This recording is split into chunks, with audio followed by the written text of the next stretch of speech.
welcome to Tea and Strumpets. I'm your co-host Zoe, and I'm here by myself today to introduce our final Escondido Library romance chat.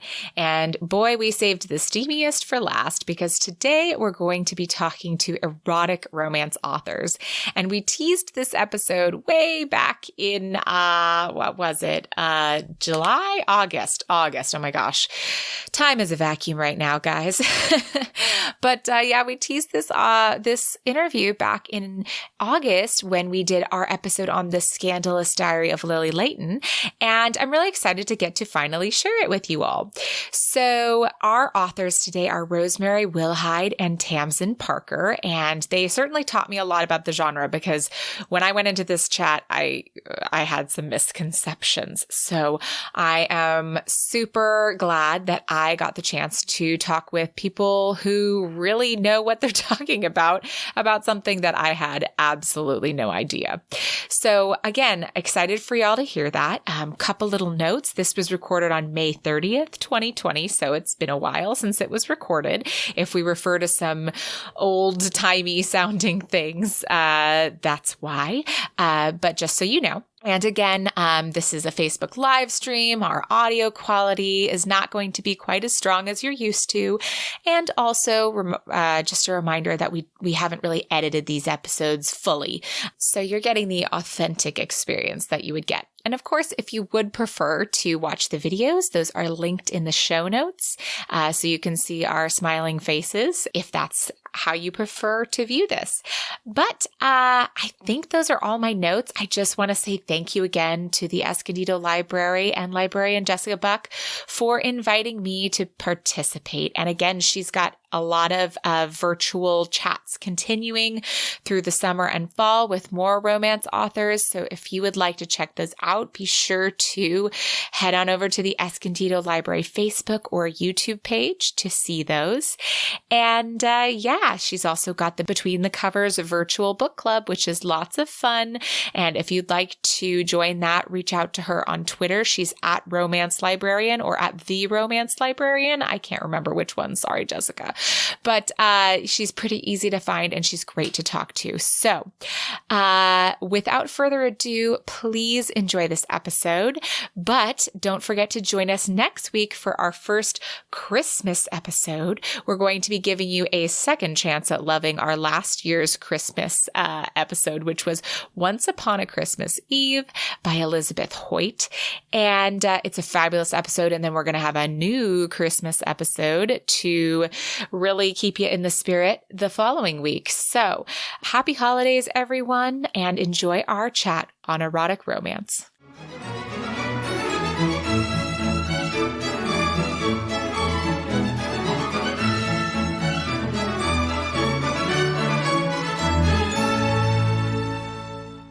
Hello again, and welcome everyone to the Escondido Public Library Romance Chats.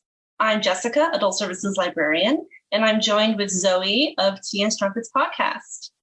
This romance chat series began with the hope to bring together romance authors and readers, and we are so happy that you decided to join us today. During this chat, I will be monitoring the Facebook comments, so if you have any questions for the authors, please feel free to leave them in the comments.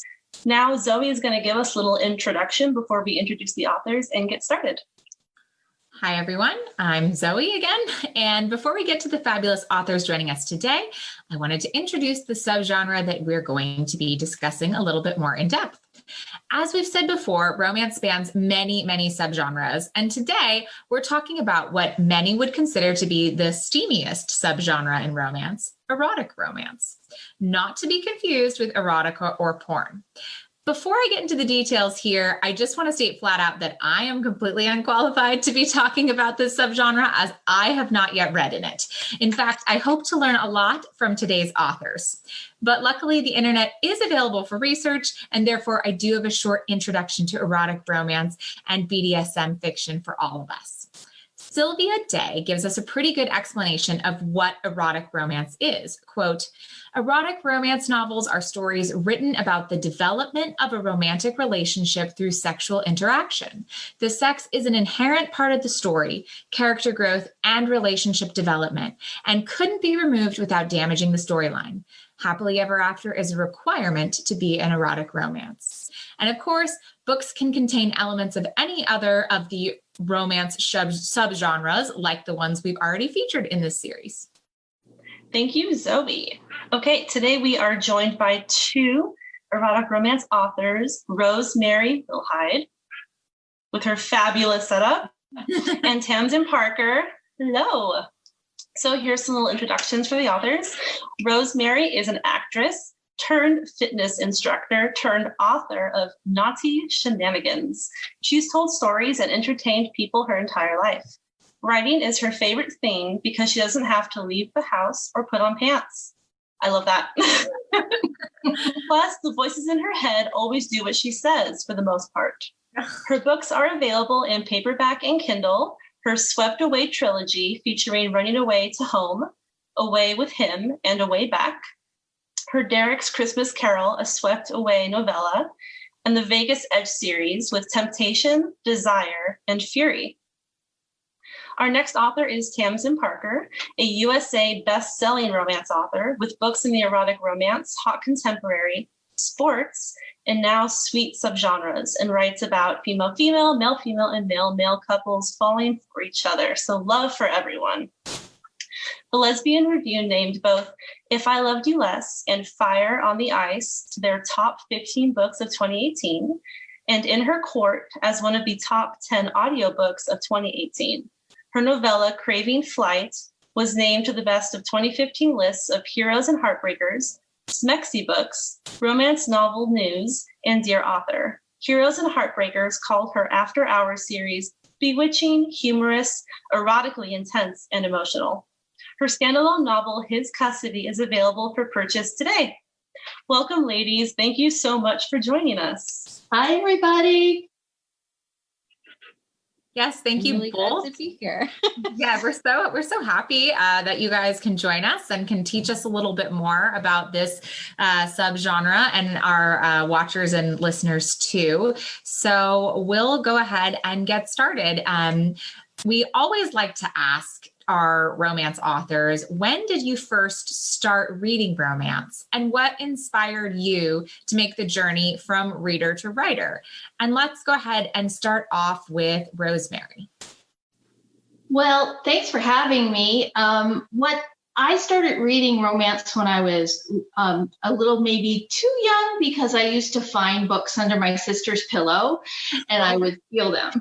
And then for a while there, I got so involved in theater and things, like I started maybe reading more like biographies and lots of plays. And that's when I started writing, and I started writing some comedy sketches and things like that. But 50 Shades, I tell you, I read that. I devoured it. I wanted more. So I went to my girl, Sylvia Day, for the Crossfire series next. And as I was reading that series, I was like, maybe I could do this, because I've always told stories. And at the exact same time that was all going on, I kept having a reoccurring dream about Alexander Skarsgård from True Blood.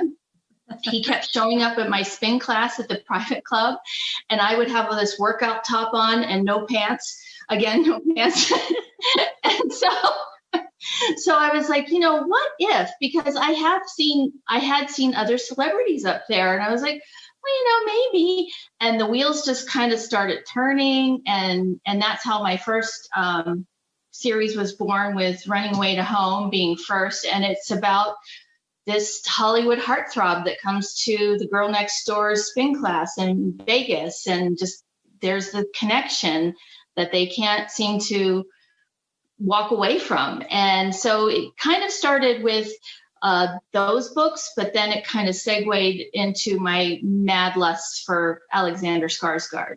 And if you look him up, if you don't know who he is, and you'll go, oh, yeah. Tamzin, how about you? So for me, I had been working as a consultant for a few years, and then I had my daughter, who's 9 now, and I was staying home with her full time. And when you're nursing a baby, you have a lot of time on your hands. So I was reading a lot. And that is really when I started reading romance. Before that, I had mostly read like literary fiction and science fiction and fantasy and some women's fiction. And that was really the first time I had like dove into the romance pool. And I just found myself really just like reading like crazy. And I would read all of these things and say like, oh, I really like this. I really like that. But I didn't like this part. And, you know, then I'd read the next one and it was the same thing. And eventually I thought to myself, what if I wrote a book that had everything that I wanted? And I didn't really take it seriously for a while. But then I started to get more serious and I decided to actually try to publish. And that was in, I guess, early 2014. And that's what I've been doing ever since. Fabulous. Yeah. So now I know you kind of mentioned your books a little bit, but there's probably some people on here that haven't read your books before, haven't read the genre before. So why don't you just tell us a little bit about the books you write? So let's start with Tamzin first this time. So I have 20 books published. Yeah. Sometimes it's, yeah, so there's a lot of them. So like it said in my intro, I've written everything from, you know, really the hottest erotic romance all the way to There's Only a Kiss and a Brief Mention of Masturbation, which I wrote that for my parents.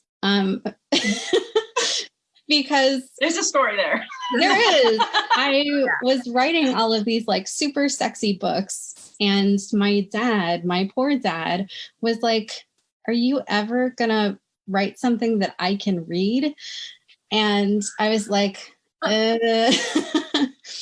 But then I was asked if I would write a queer retelling of Jane Austen's Emma. And I was like, oh, this is my chance. I'm going to write an FF version of Emma. And this one, my dad can read. So the dedication is actually for my parents. And it says, for my parents, I hope you like this book because I'm never writing another book without sex in it ever again. So I write a lot of erotic romance, mostly. And I would say all of my erotic romance has kink. So I write a lot of BDSM. I write a pretty broad spectrum of kink activities. So there's, a lot of DS, there's S&M, there's humiliation kink, there's like some other things that you don't hear as much about. There's a lot of rope, impact play. And I also have 3 books that are a little bit on the taboo side, but they're also very slow burn. So once they get hot, they get really, really hot, but it takes them a while to get there. And so one of those is His Custody, which you mentioned, which is a contemporary guardian ward romance. Another one is called Taming His Teacher, and that is a student-teacher romance. And the last one is For Her Own Good, which is like an age gap romance, and it's a woman and her former psychiatrist. So all of those are sort of taboo situations, and they have a lot to work out, which is why they're so slow burn. So there's a ton of like sexual tension and angst and all that good stuff. I wrote a series of 5 books for right around when the Winter Olympics was happening. And so they all have different sports, and it's a mixed pairing series. So there's 3 MF books, 1 MM, and 1 FF book. Fire on the Ice was probably my favorite. That's the FF book, and it's really, really dirty. My editor, who had been working in romance and erotica for 10 years, emailed me and was like, I had to stop reading this on the subway because I couldn't stop blushing. I was dying. And I was like, I did my job. So I felt pretty good about that. So I've also written a couple of books that were set at Camp Firefly Falls. So sort of like modern Dirty Dancing, like, summer camp for grownups. And those were super fun to write. And it's a continuity. So a bunch of different authors got together. We kind of played in the same sandbox and wrote books. And that was super fun. Was sort of like going to summer camp. So I think those are pretty much all of my books, I guess. I probably forgot some because I always do. That's okay. We got a good picture of the different variety and the different steamiest. So thank you for sharing. Yeah. Okay, Rosemary, let's hear about your books. Well, my first book, also, I'm just going to say, I'm a huge slacker because my first book was published in 2014, and I'm nowhere near 20 books, so hats off to you. Excellent. But this is my first book, and my first series is one couple, Nia and Derek, and it's the fitness instructor and the Hollywood heartthrob, and it kind of takes you through a lot of ups and downs. There's always I always tend to write with a lot of humor, and there's always rescue dogs in my books too. And these two in particular were just so horny 24/7 that there's so much sex and especially the first book.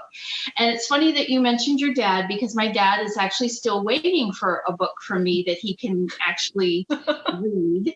And he's like, when are you going to switch? He called, instead of genres, he calls them genres. When are you switching genres? I was like, soon, Dad. One of these days there will be a book just for you.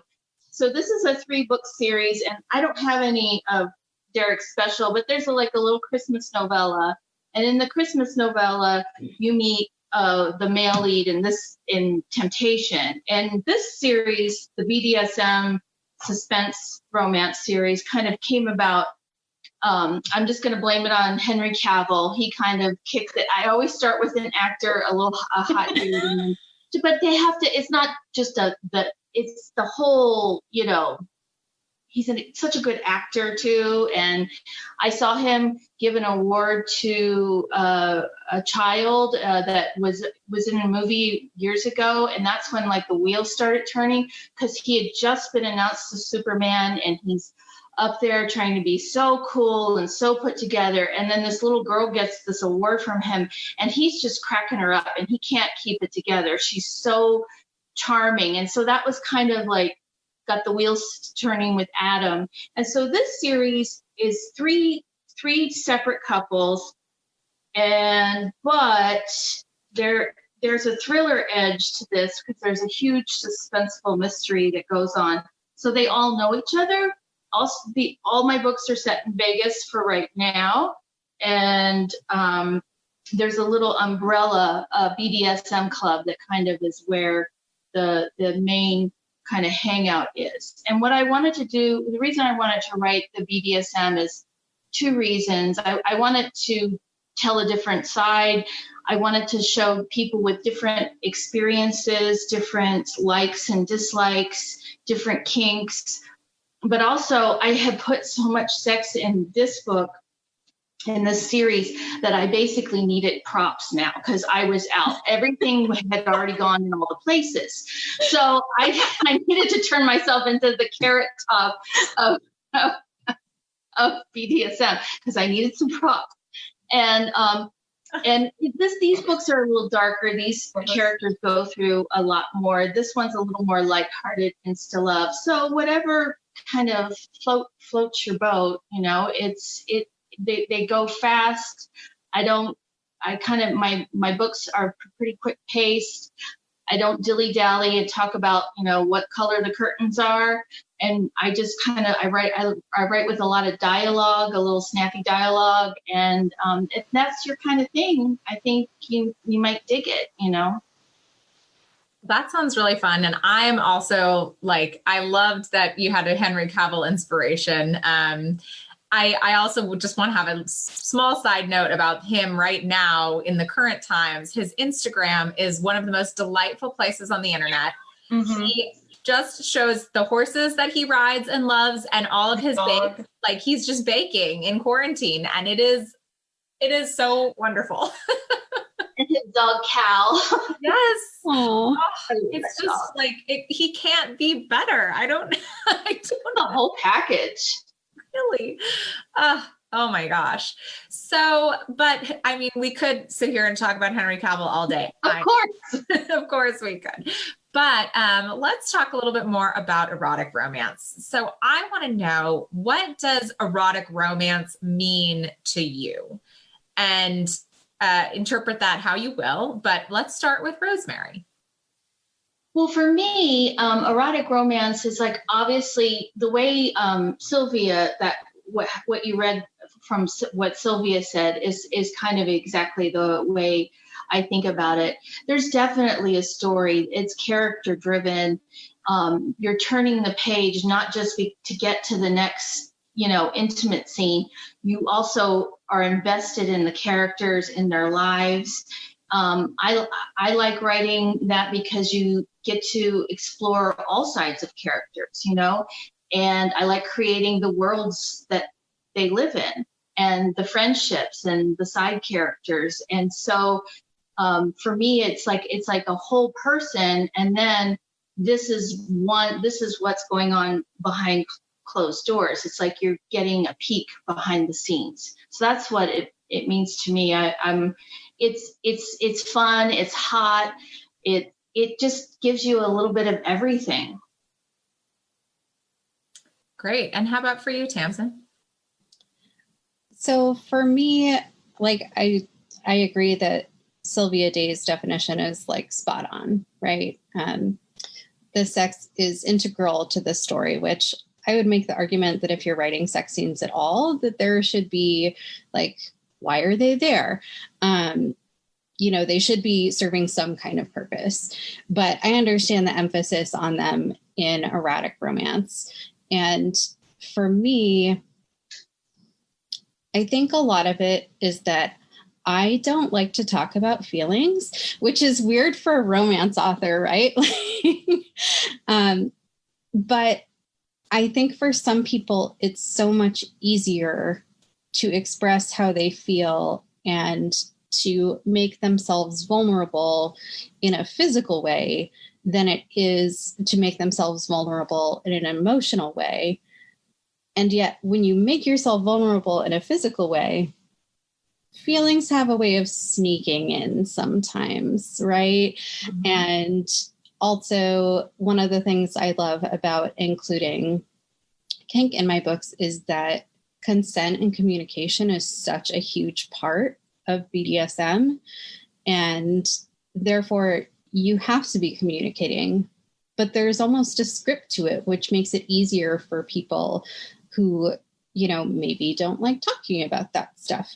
And I wish that in vanilla sex that there was more of a script that people could talk about, because I do feel like in the kink community, people are so much more open about what they like, what they don't like. Like, here are things that I'm not comfortable with yet, but when we get to know each other better, like, we could try them. So I love that there has to be so much communication. And even if you think you're being all sneaky and not really giving away your feels, you totes are.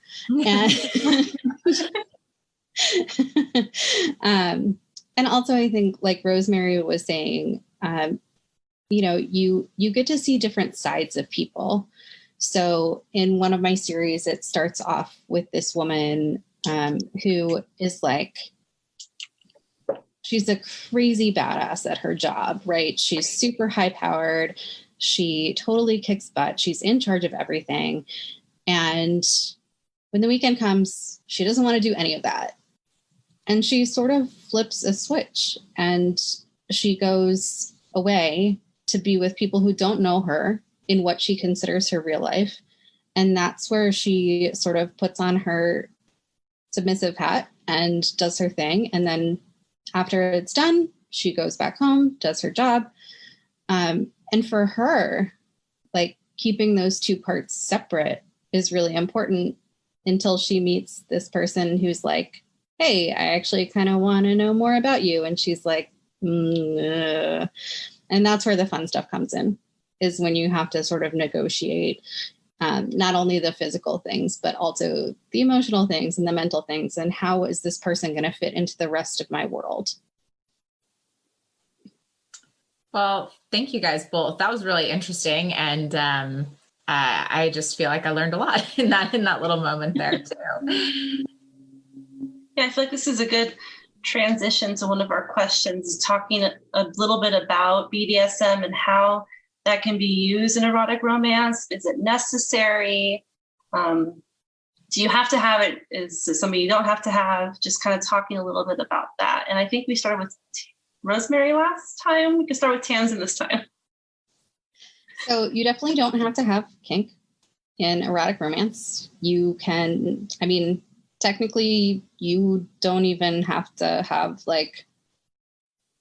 you have to have some sort of sexual relationship between the two people, but I can make the argument that they never actually have to touch each other. Like, you don't actually ever have to be in the same room as that person. Somebody, could write a romance set, say during, I don't know, some sort of quarantine, and make it an erotic romance, even though the two people would never be able to touch. So I don't think that there are any strict requirements for anything in terms of, required activities. Mm-hmm. And I think actually that one of the things I love about romance is that it helps people to explore different ways of being physically intimate and different ways of expressing their sexuality. So I love kink because, like I was saying, there's sort of a built-in communication there and consent that is required. I also love it because people are able to take on different roles than they're used to. And also some of it is just fun. And you can talk about, the different sensations, like the human body and the human mind are so incredible. And the way that people experience different things is amazing, and it's so varied. And I love being able to write about things in a way that even if people are sort of like, I still really don't want to try that. Some of the things I've written about in my books, I don't want to try them either. But making them understand how people could enjoy them and how it could be intimate and how it could be loving is one of the things I love about romance in general, but especially about kink and romance. And yeah, I mean, I would make the argument that in fact, a lot of the BDSM books that get called erotic romance are actually romance with kink, but because they have kink in them, they all get thrown into the erotic romance category. And I wish that weren't true. Is it because they're not, because they're tame, or is it because it's that they're not focusing on? So like we talked about, you know, in erotic romance, the focus is on the sexual relationship between the characters. Their arcs are focused around that sexual relationship, right? And their relationship is developing through sex primarily. Like, obviously it develops in other ways. But just because first of all, not all kink is sexual. But also, you know, I think in sort of my like 3 taboo sort of slow burn books, I would categorize them more as romance than erotic romance, to be honest. I mean, when you start getting to the parts where they're physically involved, like, yeah, it gets very hot, very kinky, very fast. But a lot of the relationship development actually happens before they do anything. And it's interesting to me that kink and BDSM is so taboo still, that its very presence is like, oh, it's erotic romance, like no matter what.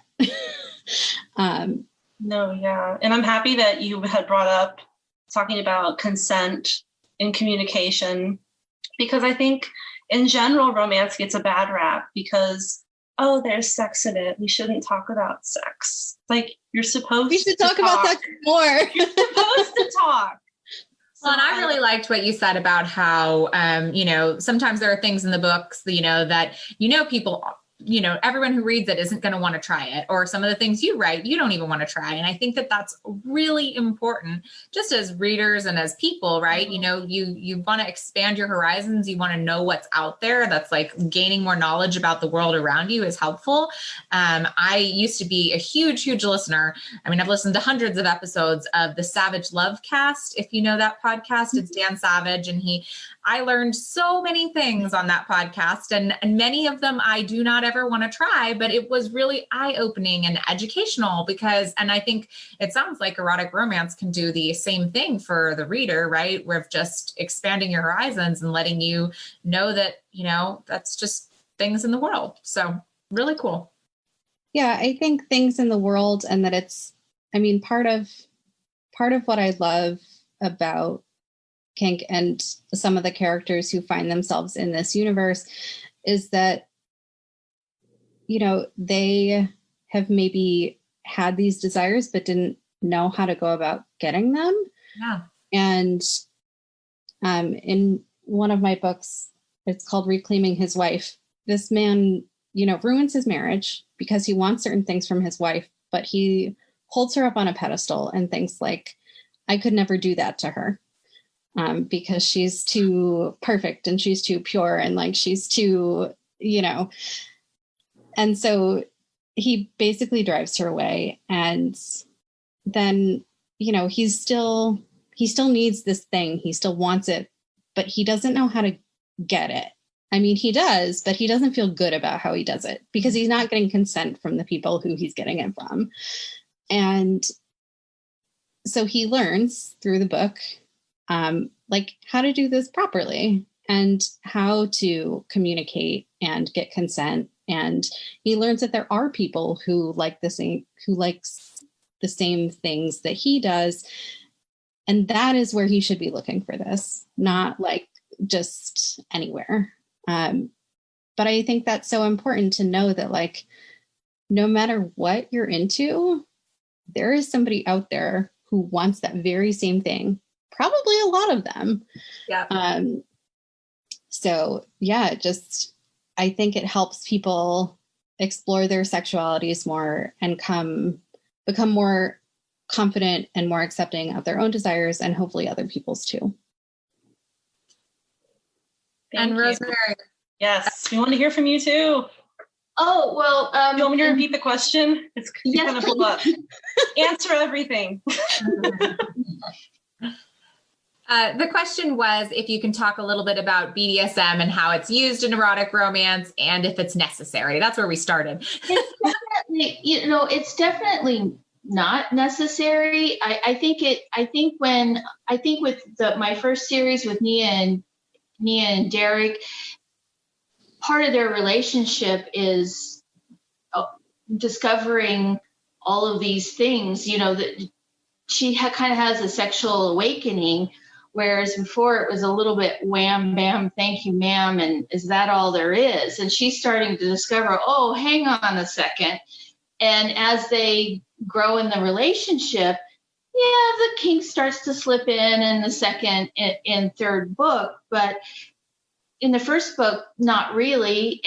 But part of the reason why, back to what we were talking about, our dads, one of the things I said to my dad when he tried to read my very first book, he said, well, I got to that first sex scene. And I said, well, Dad, you could have just skipped over it. He goes, well, I was going to, but it went on and on and on. I was like, oh God. But part of that is there's,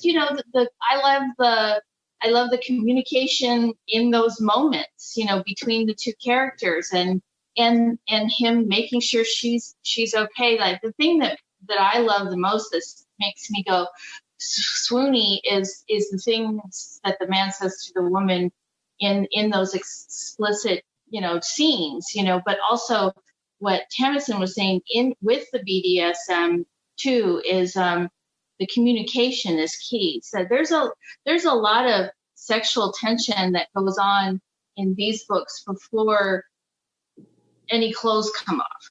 It's because, and I think they almost communicate more than you would two people hooking up at a club or something like that. And so there's something very interesting that's always kind of drawn me in, and that's kind of what I wanted to sort of capture. And also the BDSM club that the three DOMs are a part of, their motto is safe, sane, consensual, and private, because they're very she citizens, and it's a private club for them because they don't want the world to know, so that you can feel comfortable exploring lots of different desires. Anything goes. And so you definitely don't need BDSM in erotic romance, but I think sometimes kinky stuff kind of slips in, and that's enjoyable too. Very cool. And so our next question is also a little bit of a wide sort of question, but what makes a good erotic romance in your eyes? Like, what does an erotic romance have to make it be a story that, like, maybe you want to read yourself, or you want to recommend to other people, or you want to write? So we'll start with Rosemary. Well, another one of my favorites, because I love the 50 Shades and I love Sylvia's Crossfire. I also started reading, I love Meredith Wild's book, On Her Knees. I think that's an amazing romance. One of my dear friends, she wrote a book called Ripped and Twisted, which is a BDSM romance that's pretty one at the top of my list. And what drew me into that is the connection between the characters, the banter, that it's not just, dark and, oh, we're in a dungeon all the time, that there's light moments, and there's just more to it than just going into the dungeon and banging it out. There's just a lot that the characters are really what draw me in, and just the dialogue. I love good dialogue. I'm a sucker for it. If a book opens with a really good scene of dialogue, you have me. I'm in. I like it when the book opens and something's going on. She's not waking up thinking about something or a dream, or the exposition isn't in her head. Like, things are happening, it's kicking off. There's a connection, there's a complication, there's angst. I love it all. Fabulous. And how about you, Tamzin? So for me, I love that sort of angst between the characters, and they're both sort of desperately in love with each other, but are also terrified of their own feelings. And so they're like, I like you, but I'm never, ever going to tell you because that would be terrible. Like, who does that? Gross.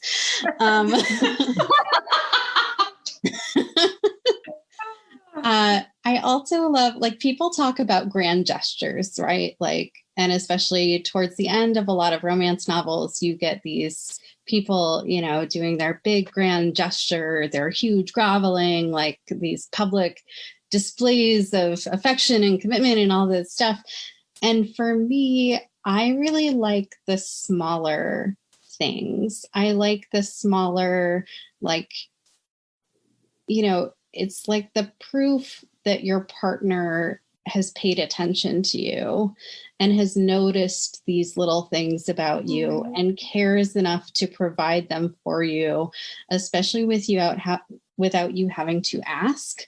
For me, I love those little caretaking moments that always gets me. And I guess also for me, I can get really super pulled out of a story if there isn't an adequate amount of consent and discussion and communication, and also if the kink is unrealistic or unsafe. Like, a lot of times you can tell whether people, you know, I don't think that you have to have direct, like, personal experience doing kink to write about it well. There are some people who have a really intuitive sense of how certain things would feel. But there are some things where, you know, stuff shows up and you're like, oh, this person has not done this before and they didn't do their research. And that really pulls me out of a story and sometimes makes me want to throw my Kindle. So I would say that having, you know, safe and communicative kink is really important to me when there's BDSM involved. I mean, that makes a lot of sense. And I feel like it also translates to kind of any genre, even if there's no kink in it. I feel the same way when I'm reading, you know, if there is lack of consent. Some of the older stories, sometimes, you know, if you know it's a generational thing and that's kind of how the writing was at that time, if it's still good writing, you know, you can maybe wrap your head around it. But I find the same. If there's lack of consent, I'm pulled out of the story. Or also if the author has obviously not done their research on something, especially if you're are familiar with it, it definitely pulls you out of the story. And it's just, I feel that's really universal, but makes even more sense, you know, in a kink space, because consent is so important. And also getting it right is important for the people who are learning about it and who are interested in it or who practice it, because they want to be represented properly. So very cool. Yeah, absolutely. Okay, I feel like kind of answered this question a little bit, Tamzin. So I'm going to start with you. What is important for you to include in your books? Consent is the big one for me. I also, you know, even though I write some taboo things, it's always really important for me to be respectful, and also to navigate certain relationships really carefully. And I didn't mention this book before, but I wrote a book that involves a lot of BDSM, but is also set in the Orthodox Jewish community. It's called Craving Flight. Okay. And it's probably the book I'm proudest of. And I had to do a lot of research. And it was important to me to treat the Orthodox community with respect and to adhere to a lot of their traditions, but also let my characters be themselves, which included, them wanting to be involved in certain acts with each other. And so I always want to be respectful of the people and the relationships that I'm writing about. And I always want people to feel things, and whether I'm making people frustrated, some of my characters frustrate me a lot. And I thought it was funny when it said in Rosemary's bio that her characters always do what she tells them to, because mine don't. Like, they will frequently just be like, no, we're not doing that. And so it sounds strange, but like being respectful of my own characters and of their own motivations and their, if something is in character for them or not, being respectful of their stories. And yeah, like my goal is always to give my readers feelings. And sometimes that is, I get very angry reader emails, but sometimes they just feel like that meant I did my job. So. Oh, okay. So Rosemary, I'll repeat the question. What is important for you to include in your books? I end up usually including just a little piece of myself in all of my female characters. And I always like to inject the book with a big dose of humor, because I think I just really want to entertain you. I mean, maybe that's like the old actress in me, I just want you to go on a ride. I want you to laugh and cry and feel all the feels. In all my books, they have rescue dogs, of course, and I work them in somehow. And I also liked the female characters almost always have a tribe of strong women around them, and they're there for each other. And I love those relationships, and I draw from my own friendships and my experiences. And in terms of what Tamzin said too, always consent, and everything's been thoroughly vetted and researched in BDSM and all the books, because I want it, in case anybody wants to try it, like, hey, honey, like I want them to have a good, safe, plausible experience if it sparks any kind of idea, and always happily ever after. Definitely. Got to have that happily ever after. So our next question is hopefully a little easier, because we're wondering if you guys can recommend maybe a great erotic novel for our listeners to get started with if they're interested in reading the genre. Of course, recommending your own is allowed. So let's go ahead and start with Rosemary. Well, of course, I'd love you to read my books, but I still read a lot. And like I said, my friend Jennifer LaSalle Edwards, she wrote Ripped and Twisted. It's a great BDSM read. And she has heart and humor and steamy goodness in there. And Meredith Wiles On Her Knees. I love that book. And also, if you want something just like a little, like if you've never read FMM before, I would recommend Sam J.D. Hunt's Taken by Two. I had never read a book like that. Hers was my first. And I just thought the way she developed the characters and the relationships, it was just a great story and a great read. So those would be my top 3. Awesome. Thank you. And Tamzin. So for erotic romance, I think Sierra Simone is a great writer. She is super smart, and I love how she sort of walks on the edge of really not okay. So if you like taboo, Sierra is great. And Priest is a fantastic book. And also her new Camelot series is really fun. And I went on a retreat with Sierra, actually, and we were talking about daddy kink. And Sierra was saying, like, that's not really my jam. And I was like, that's cool. Like, there's things I don't really particularly enjoy, and I'm not going to spend my time reading books I don't enjoy because there's so many books out there. I was like, but do me a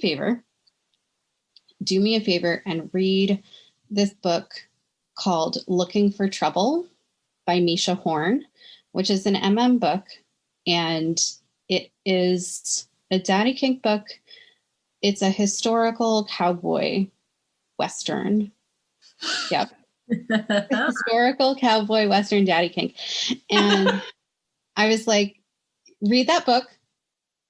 And if you can still say after that book that daddy kink is not your thing, I will never mention it to you ever again. And guess what? She loved it. So that would be another one of my recommendations is Misha Horn's Looking for Trouble.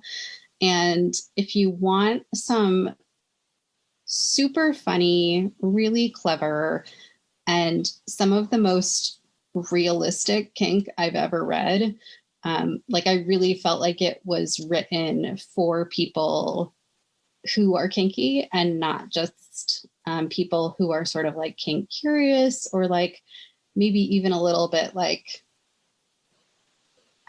it's hard to explain, but there are some people who love to read about it, but in real life, they're sort of kink shamey and kink phobic.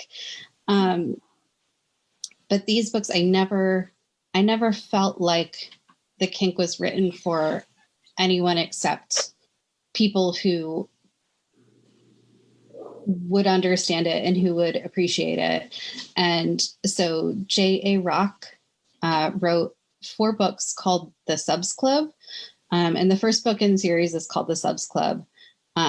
My favorite book in that series is called Pain Slut. And it's a lot funnier than it sounds, I swear. Well, thank you guys. Some great recommendations. I've also been recommended Priest before. So now that I've heard it twice too, maybe it's like really time to get actually, me too. Fine. All right. Okay. So we're getting down to the end, and I'm going to ask my favorite question that I get to ask during these chats. What is your favorite library memory? So I guess whoever wants to start first can start, because it might be difficult. You might have to think about it for a moment. Anybody want to jump in there? All right, Rosemary. I was really young. It was summertime. My mom was getting so annoyed by me. So she said, please go see your cousin up the street. So I went and saw my cousin Cheryl up the street. And my aunt Nancy took us to the library, and they were having a summer read story time there. So I sat there. There were puppets. There was like acting, puppets, books, stories. I was like, oh, I'm home. This was great. I loved the way it smelled. I loved the people that I got to meet. I felt really comfortable because I was kind of a shy weirdo, but it just felt like all my peeps were there. They let me put the puppet on and play, and it was just amazing. And then I think I signed up for their weekly reader program, and I read a bunch of books. That's when I started reading the Little House on the Prairie books, and then later Judy Blume. And so it kind of kicked off my love for reading by going to their summer story time. That warms my heart. I know everyone has done the summer reading as a kid. It was like, I just love hearing about it. The pressure's on. Yeah, so I guess my favorite library memory is not so much about me, it's about my kid, who is 9 now. And she has always been a big reader. Like, we've always just had books in the house, and she has been able to read since she was 3. And it's just, you know, she's a voracious reader. She will read anything you give her. And when we moved just a couple towns away from where we had lived before. But she was old enough to get a library card. And so one of the first things that we did when we moved to the new town was we went to the library and we got my daughter a library card. And I had my camera I just had my phone with me. And when we stepped out, and she checked out 3 books, which was the most that she could check out. Mm-hmm. And we walked out of the library, which, you know, part of it is like this nice historic building. It's beautiful. And I took a picture of her, and she's holding her books, and she's got her little library card, like on her little neck thing. And like, she just looks so happy. And I'm like, yes, like my kid loves books. She loves the library. And it just made me really happy. So that's my favorite library memory. Oh, thank you for sharing, both of you. It's so nice to hear people loving libraries, especially right now. So we're going to wrap up with just a couple more questions here today. And the first question is, what is next for you? So we'll start off with Tamzin. That is a great question. I have actually, I've been having a really hard time finishing projects, which is not usual for me. I'm usually sort of a, even if I don't like a book, I'm very deadline driven. And, you know, my husband likes to tease me about it because I'll be complaining about a book that I'm writing for weeks and weeks. And he'll be like, how are you going to finish this again? And I'm like, sheer bloody mindedness. But my sheer bloody mindedness has deserted me a little bit. So I'm not actually sure what my next book will be. I am planning to re-release some of the short stories that I had written for the Rogue anthologies that I helped to organize. So it was all political romance, and they recently got taken down because they've been up for several years. And I administered all of the finances and all of that, and had over 30 authors in 7 volumes, and it was a lot. So I had 4 stories in the series, and I'll be reissuing those. So that will probably be what people would see next from me. And if they want to know more, or, you know, when I finally get my act together, what I'm actually putting out, then they can follow me on social media or sign up for my newsletter. Awesome. Well, it sounds like you actually have a lot on your plate. So, I mean, I wouldn't worry. And the time right now is a rough time. So we all have to be gentle with ourselves for sure. Mm-hmm. So what about you, Rosemary? Well, I decided to go a little more mainstream with my next book. It's contemporary romance. There's a little bit of sexy time, but not very much, which is rare for me. And it's called Power Play, Go Big or Go Home. And it's about the bad boy of the Vegas hockey team. Ooh. ran himself into some trouble. So that is currently at my publishers right now. She's doing my first round of edits. So it should come out sometime this summer, I think. And then before I started writing Power Play, I was actually writing a thriller called Killer Fiction.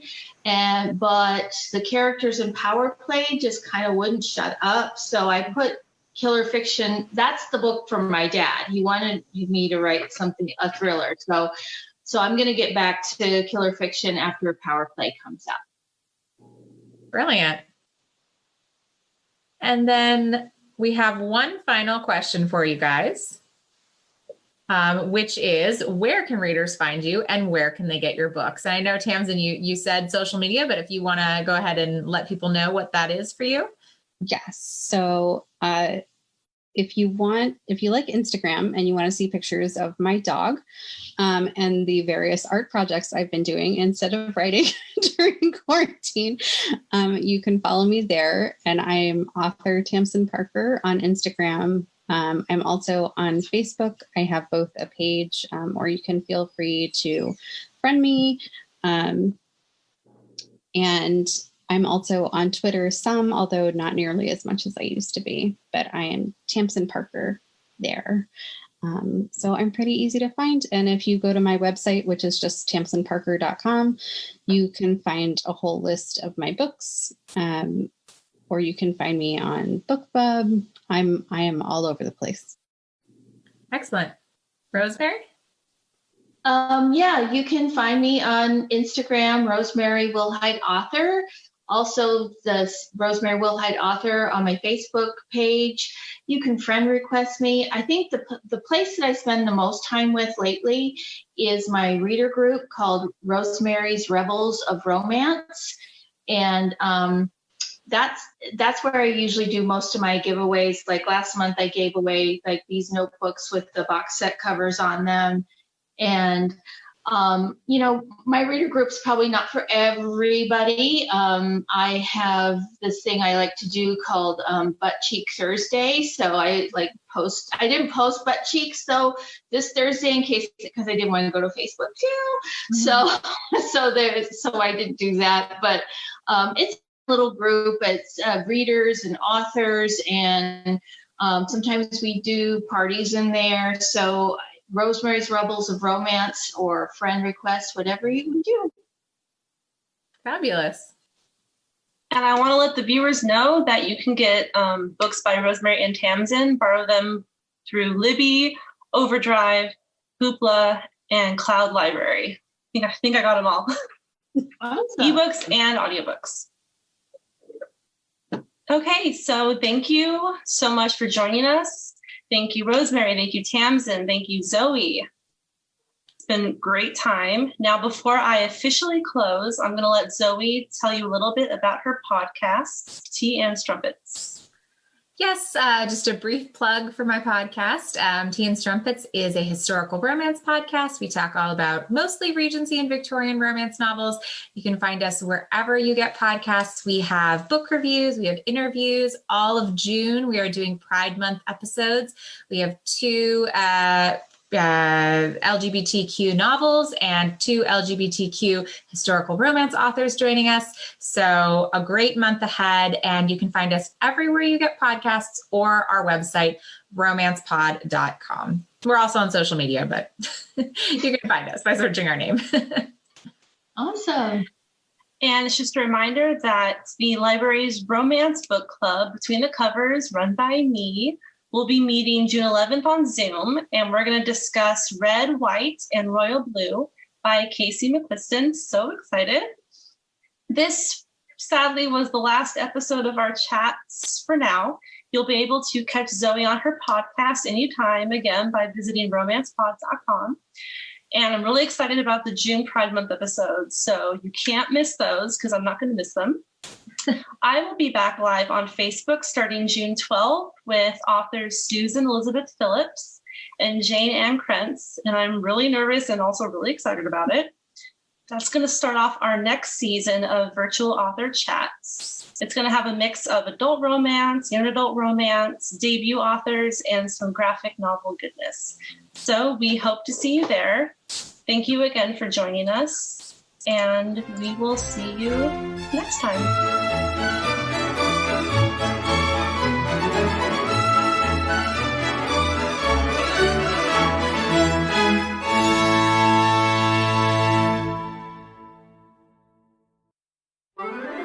Tea and Strumpets is part of the Frolic Podcast Network. Find more podcasts you'll love at frolic.media/podcasts.